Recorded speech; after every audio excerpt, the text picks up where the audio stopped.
Wesh la mif, bien ou quoi? C'est votre boy Joss, j'espère que vous allez bien. Vous avez passé un bon début de semaine, que tout se passe bien pour vous. Aujourd'hui, on se retrouve pour du nouveau contenu. Du contenu divertissant, alors prenez place, mettez-vous à l'aise parce qu'on va parler de sujets très sérieux. J'avais envie de faire des vidéos qui étaient plus recentrées sur moi. C'est-à-dire que je me rends compte que depuis que je suis youtubeur, je fais beaucoup de vidéos sur des supports. Avant c'était les jeux vidéo, après je parlais des problèmes des autres. Après je racontais ma vie, mais c'était ma vie passée, tu vois. Là je vous parle de musique, mais il y a peu de contenu vraiment sur moi, tu vois. Il y a peu de trucs vraiment centré sur moi. J'en profite en ce début de vidéo parce que c'est le début pour faire une dédicace à toutes les personnes qui me soutiennent encore et qui m'envoient des messages. Ça me booste énormément. Donc une grosse dédicace à Isma de Belgique. Un gros big up à toi. Du coup, je vous ai demandé de quoi vous voulez qu'on parle. Et vous, vous êtes vraiment des petits malins. J'ai sélectionné les sujets qui revenaient le plus souvent et vraiment vous aimez me mettre dans la sauce. Mais comme je vous kiffe et comme en réalité c'est des choses que tout le monde a vu, que tout le monde sait, on peut en discuter rapidement. On va commencer avec SCH. Il est revenu très récemment avec son nouveau clip Rack. Un clip qui pour moi a mis tout le monde d'accord. Le clip est lourd, la prod est lourd, les couplets sont lourds. Et en plus de ça, il te prend par surprise parce que tout le monde attendait un Julius tome 2, mais au final, il n'y a pas de Julius tome 2. Ça sera Rooftop. Pour l'instant, on peut pas vraiment savoir à quoi va ressembler l'album. Mais s'il est dans la même énergie, tu vois, les mêmes sonorités que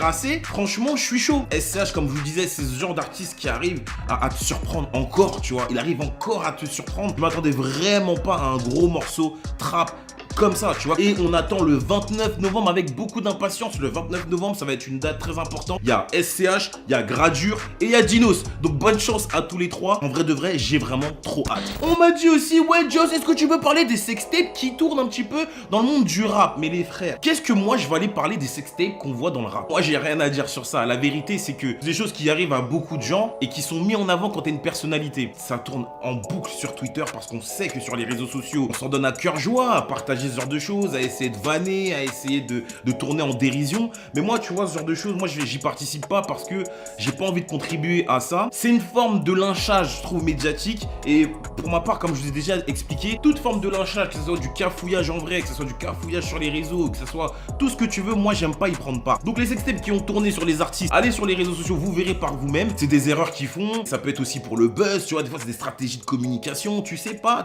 vraiment pourquoi il y a des vidéos comme ça qui apparaissent. Moi, je le vois comme vous tous, et la meilleure des réponses c'est de demander à ces rappeurs, ouais frérot, pourquoi cette sextape de toi elle est sortie?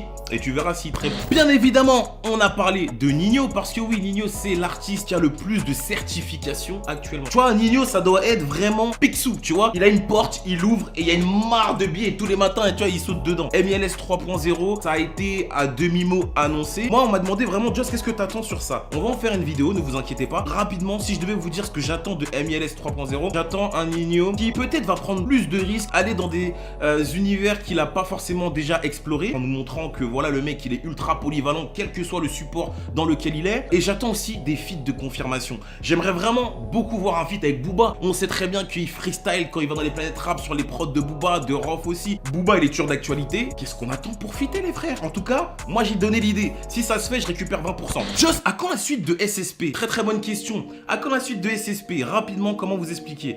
SSP finalement c'était une trilogie comme je vous l'avais dit, normalement il y avait 2 suites, d'accord? Mais entre temps j'ai eu quelques petits soucis et je devais vous sortir un freestyle qui devait arriver normalement en octobre, le freestyle Confession 1 qui s'appelle Yoré Delmar. C'est un gros freestyle sale où ça kick, tu vois. Et justement c'est pour ça que j'ai pas enchaîné directement après SSP parce que j'ai fait une série de freestyle où ça kick vraiment, où je vous montre comment ça rappe.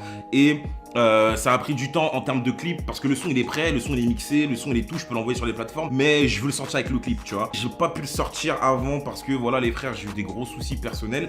Et voilà, maintenant je vais essayer de le clipper normalement dans les 10 prochains jours qui arrivent. Et l'objectif c'est de le sortir avant fin novembre. Donc voilà, restez connectés, je vous mets un petit extrait peut-être à la fin de la vidéo de toute façon. Et enfin, bien sûr, Joss, ouais j'y se passe contre la crime, Fianso, Booba, Ornette la frappe. Écoutez les frères, moi je vais l'appeler comme ça la vidéo parce que c'est le truc qui va attirer le plus l'attention, tu vois. Moi je trouve ça dommage en vrai, tu vois. Mais t'es obligé sur YouTube d'attirer l'attention. Donc j'ai vu comme tout le monde l'enregistrement où t'as un mec qui parle avec Fianso et Fianso qui dit certaines choses. Moi j'ai pas d'avis sur la question parce que comme je vous l'ai dit, ça ne me regarde pas. Ce n'est pas mes affaires. Je sais pas pourquoi ils sont en embrouille, tu vois. Je sais pas. Et en vrai, les mecs qui parlent avec leurs potes au téléphone, ton gars en fait il est en train d'enregistrer et il balance en fait le truc après sur les réseaux parce qu'en réalité, là la conversation téléphonique que tu entends de Fianso, mais c'est qui? C'est un pote à Fianso, c'est qui?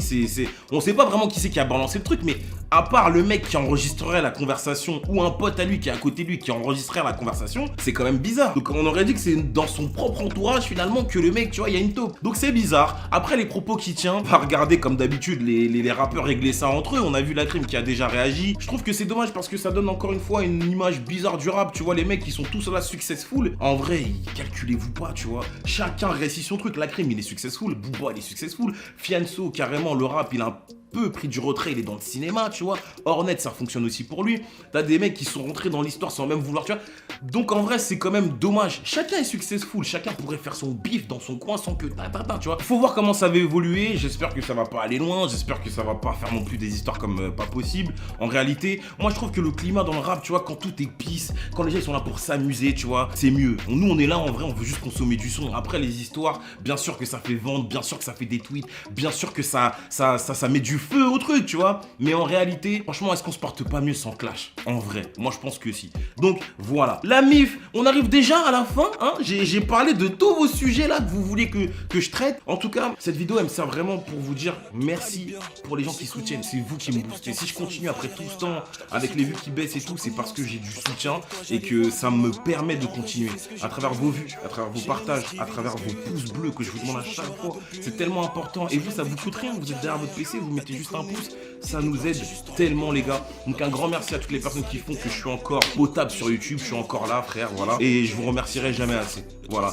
Les gars, c'était votre boy Joss. Oui, j'ai des cernes parce que, ouais, faut le répéter 155 fois que je suis né comme ça. Je vous dis à très vite. Abonnez-vous à ma chaîne YouTube. Abonnez-vous à mon Instagram. Laissez un maximum de likes. Et je vous dis à très vite. Il y aurait Delmar, les gars. Préparez-vous. Là, c'est sûr, et ça, c'est sûr. J'étais plus bactère quand tu me crachais dessus. Il t'a mis le tarif et je veux pas de reçu.